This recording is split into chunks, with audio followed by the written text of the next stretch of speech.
cast a ballot in the last election, but your vote didn't count. As you know, many important issues came down to just a few thousand votes.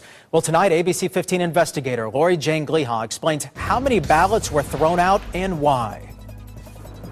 When supporters and opponents of Arizona's new medical marijuana law set out for Election Day 2010, close race tonight, a lot of anticipation. We'll stay on this one. They never expected it would take more than a week to determine the winner. It was nerve-wracking. With confidence, supporter Joe Uhas waited patiently.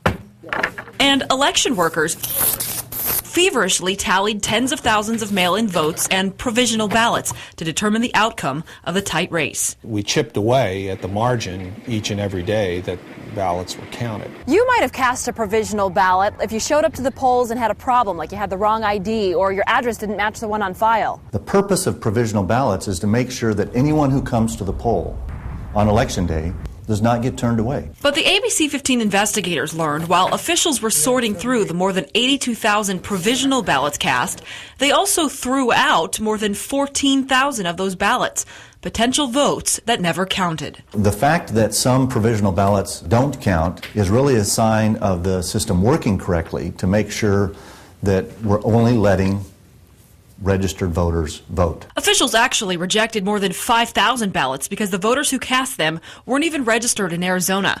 Nearly 5,000 voters went to the wrong precinct.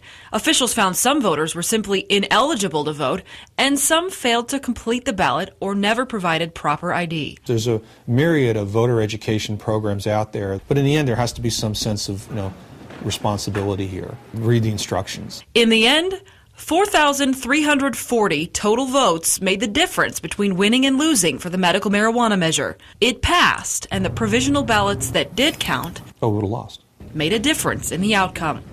If you filled out a provisional ballot at the polls, you can check online to make sure that your vote counted. We'll put the link on our website, abc15.com. Just click News and then Investigations. I'm investigator Lori Jane Gliha, ABC15 News.